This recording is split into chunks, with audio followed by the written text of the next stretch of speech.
Hello, I'm the engine inspector and I love Christmas. And Christmas has always been a big part of Thomas the Tank Engine in both the Railway series and the television series. And that's no surprise, as the Railway series itself was penned by an Anglican vicar. Thomas's Christmas history started back in 1952 in the book Toby the Tram Engine with the story Mrs. Kindly's Christmas. Interestingly enough, this was the only Christmas story to ever be featured in a Railway series book. Then the TV series came along and Britt Allcroft asked the Reverend to write a Christmas story for the final episode of the first season, set to air on Christmas Day. The result was Thomas's Christmas Party. The tradition of the Railway series spin-offs to coincide with the television series continued into the second season with Thomas and the Missing Christmas Tree, this time written by Christopher Audrey. After season 2, the episodes were written by the writing staff and remained fairly good for the most part. That is, except for one major issue. Starting in season 6 with It's Only Snow, the term Christmas was dropped, and so began Thomas's long dance with political correctness. It's Only Snow coined the term winter holidays to create a more inclusive holiday that all denominations could relate to. Except they can't, because the holiday being celebrated was very obviously Christmas. Today I'll be looking at one of the most pathetic attempts to create a Christmas story for all religion. Well, we all know what the episode is by now, so we might as well get it over with. This is Henry's Magic Box. Henry's Magic Box. The winter holidays are a very special time on Sodor. There are twinkling lights and snowy nights. There are lots of surprises of all sorts and sizes. Gosh, I sure love it when we get a rhyming monologue to start off the episode. All the other engines were busy. Henry didn't want to be alone. He wanted to be busy like the other engines. Then the Fat Controller arrived. Henry was happy to see him. Good morning, sir. Henry, I have a very special for you. Henry gasped. This was more than he could ever have dreamed of. Getting to work on a holiday. Who doesn't love that? Yes, sir. Ready to be really useful, sir. Henry, you must pick up a very special box from Brendam Docks. I just know. They're purposefully rhyming to get on my nerves. Next, you must take the box to Farmer McColl's field. Then, you must go and tell all the other engines to come to Farmer McColl's field at tea time. It's important, Henry, that you take great care of the box. I want to be proud of you. Henry wished he was excited to have such an important job. Of course, sir. I will take the best care of the box. Then the Fat Controller left. I will take care of it like it is my child. I will love it forever. Docks. Henry chuffed into Brendam Docks. This box is special, Henry. You have to take special care of it. I know, Cranky. That's why the Fat Controller chose me for the job. And Henry chuffed cheerfully away to Farmer McColl's. Henry huffed in with his very special. Please be careful with the box. It's my special box. Henry was worried for his box. It stood all alone. But he had to go and tell the other engines to come to the field at tea time. I must hurry. Henry huffed along. He saw Gordon ahead at the junction, but Henry didn't puff on to tell Gordon to be at the field at tea time. Henry was worried about his box alone in the field. Is anyone else concerned by the fact that Henry's worried about the well-being of a box? I mean, a box. An inanimate object in a field with no anthropomorphic features whatsoever. Do you hear how silly that sounds? Somehow the writers didn't. First, I must go and check that my special box is safe. So Henry hurried back to the field. Henry heaved to a stop. Then he gasped. Now there were 5 Christmas trees in the field, but no box. Oh, they use Christmas trees on winter holiday too? What a weird coincidence! I must find the box. Henry steamed swiftly away.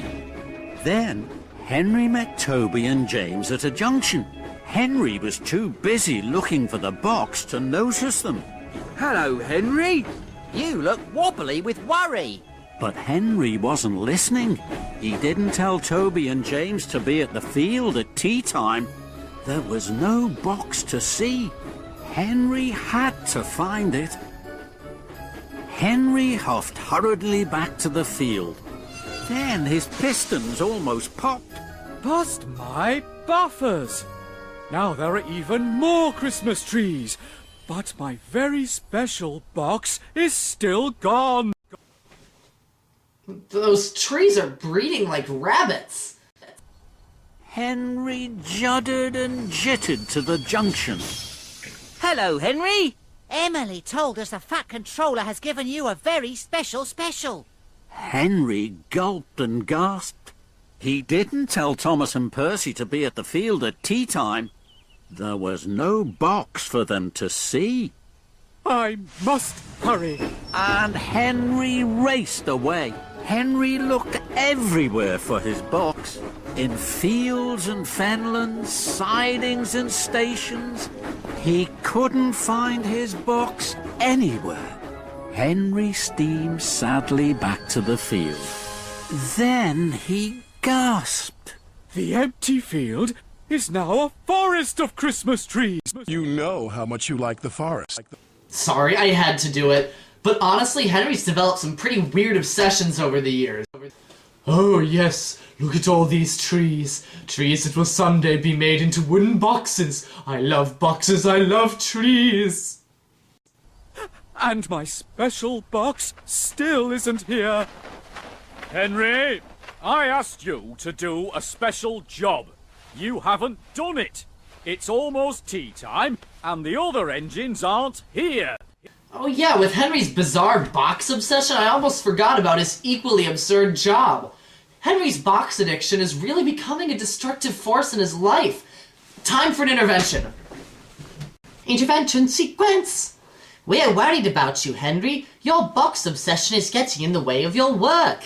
Nonsense, I can stop staring at boxes whenever I want. Henry, we're only doing this because we care. We only want what's best for you. It's time to leave the box alone, Henry.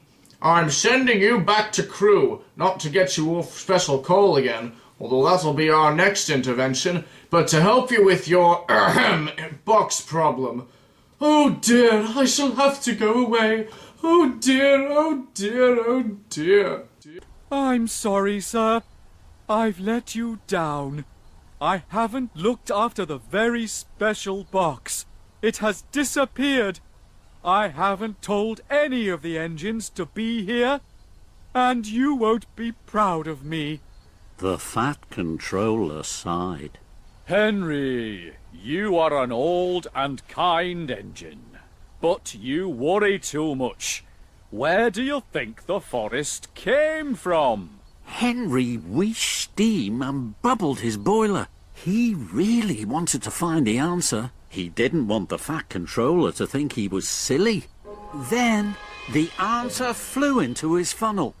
The trees were in the box, sir! No steam, Sherlock!